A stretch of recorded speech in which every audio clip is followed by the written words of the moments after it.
সার্বিয়াতে নতুন আসতেছে তারা অবশ্যই এই বিষয়গুলি জানা দরকার। আসসালামু আলাইকুম ওয়া রাহমাতুল্লাহ। হ্যালো এভরিওয়ান, কি অবস্থা, কেমন আছেন সবাই? আশা করি সকলে অনেক অনেক ভালো আছেন। সো আলহামদুলিল্লাহ, আল্লাহর রহমতে আপনাদের দোয়ায় আমি শাহিন ও সার্বিয়া থেকে অনেক অনেক ভালো আছি। তো অনেকেই সার্বিয়াতে আসতেছেন কিংবা আসবেন, তো অনেকেই জানা দরকার যে সার্বিয়াতে আসার সময় আপনারা কি কি নিয়ে আসবেন।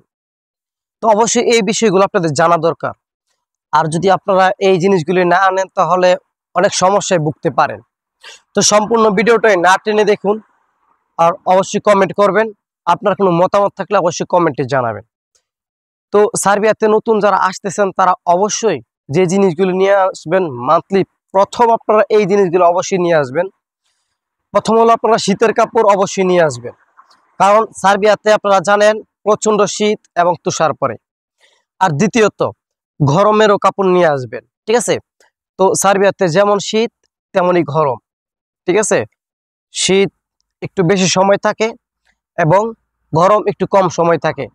তাহলে শীতের কাপড়ও নিয়ে আসবেন, গরমের কাপড়ও নিয়ে আসবেন। শীতের কাপড় নিয়ে আসবেন একটু বেশি, কারণ শীতের সময়টা একটু বেশি। আচ্ছা, 2 নম্বরে আপনারা অবশ্যই ঔষধপাতি নিয়ে আসবেন, ঠিক আছে? আপনার যে যে ওষুধপাতি প্রয়োজন, যেমন জ্বর, ঠান্ডা, কাশি, পেট ব্যথা, গ্যাস্ট্রিক, ঠিক আছে, এগুলো সার্বিয়া তো পাওয়া যায়। তবে আপনারা বাংলাদেশ থেকে যেটা খেয়ে অভ্যাস, এটা নিয়ে আসবেন কম আর বেশ, ঠিক আছে? সব ওষুধ মিলিয়ে নিয়ে আসবেন। আচ্ছা, 3 নম্বরে হলো আপনারা অবশ্যই মশলাপাতি নিয়ে আসবেন। যেই জিনিসগুলো আমরা না এনে আমরা বিপদে পড়েছিলাম। যেমন সার্বিয়াতে এগুলো পাওয়া যায়, বাংলাদেশের মতো স্বাদ পাওয়া যায় না। যদি আপনারা আবার কোথায় নিয়ে আসেন তাহলে মনে হয় অনেক ভালো হবে। আর যদি না নিয়ে আসেন এগুলি, তাহলে আপনারা অনেক ভুগতে হবে, যে পরে আফসোস করবেন যে কেন নিয়ে আসলাম না। যারা সার্বিয়াতে নতুন আসতেছে তারা অবশ্যই এই বিষয়গুলি জানা দরকার যে আপনারা কি কি নিয়ে আসবেন। আচ্ছা, অবশ্যই মশলা নিয়ে আসবেন। মশলার মধ্যে যেমন মরিচের গুঁড়া, হলুদের গুঁড়া, তারপর ধনিয়া গুঁড়া, তারপরে হলো আপনার এই বিশেষ করে মরিচের গুঁড়া, হলুদের গুঁড়া, ধনিয়া গুঁড়া, এই গুঁড়াগুলি অবশ্যই মাত্র নিয়ে আসতেই হবে, ঠিক আছে? যদি নিয়ে আসেন তাহলে আপনার জন্য অনেক শুভময় হবে, ভালো হবে। আচ্ছা, তৃতীয়ত আপনারা অবশ্যই একটি স্কুল সার্টিফিকেট নিয়ে আসবেন। যেই সার্টিফিকেটই হোক না কেন, পাসপোর্ট আইডি কার্ডের সাথে মিল থাকতে হবে। হোক সেটা মেট্রিক পাস, হোক সেটা আরো বেশি, ঠিক আছে?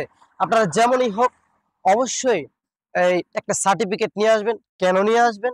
সার্টিফিকেট নিয়ে আসার কারণ হলো এটাই যে আপনি সার্বিয়াতে যখন আপনার টিআরসির আবেদন করবে, আপনি কিন্তু সার্বিয়াতে আসার পর আপনার ভিসার মেয়াদ এই থাকতে থাকতে আপনার টিআরসির জন্য আবেদন হবে। তাহলে আপনার আহ, অবশ্যই আপনার একটা সার্টিফিকেট নিয়ে আসতে হবে, যে সার্টিফিকেট কিনা আপনার টিআরসির আবেদনের সময় লাগবে, ঠিক আছে? তারপর আপনারা অবশ্যই কাগজপত্র, যেমন আপনার ইউরোপিয়ান সাইজ, এই ছবিগুলি আপনারা অবশ্যই একটি ফাইলের ভিতরে রাখবেন। তারপর হলো পারমিট, ভিসা কপি, আইডি কার্ডের কপি, ম্যান পাওয়ার কপি, এগুলি পাসপোর্ট কপি, ঠিক আছে? এগুলি আপনার ফাইলের মধ্যে রাখবেন, হাতের মধ্যে রেখে দিবেন। এগুলি আপনার কোনো এক সময় কাজে লাগবে। বিশেষ করে ছবিগুলি নিয়ে আসবেন। কেননা ছবিগুলি কেন নিয়ে আসবেন? ছবিগুলো নিয়ে আসার কারণ হলো এটাই, আপনার এখানে আসার পর কাজে লাগতেও পারে, নাও লাগতে পারে। বিশেষ করে কাজে লাগবে কোন সময়? যখন কিনা আপনি সার্বিয়া থেকে অন্য কোথাও জন্য ফাইল জমা করবেন, ঠিক আছে? যখন আপনি সার্বিয়া থেকে বৈধভাবে যাওয়ার জন্য অন্যখানে, এই যেমন ইউরোপে অন্য দেশে যাওয়ার জন্য অ্যাপ্লাই করবেন, তখনই আপনার এই অ্যাপ প্রয়োজন হবে, এই ছবিগুলি প্রয়োজন হবে। যখন তো আপনি বই জমা দিবেন, ঠিক আছে, এগুলি প্রয়োজন হবে। বিশেষ করে মোবাইলের মধ্যে এগুলি রাখবেন, যাতে আপনার কোনো সমস্যা না হয়। রাস্তাঘাটে কোনো সমস্যা হলে যেন আপনি এগুলি দেখাতে পারেন।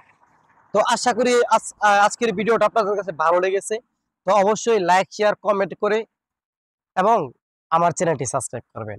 সবাই ভালো থাকবেন, সুস্থ থাকবেন। দেখা হবে পরের ভিডিওতে। আল্লাহ হাফেজ।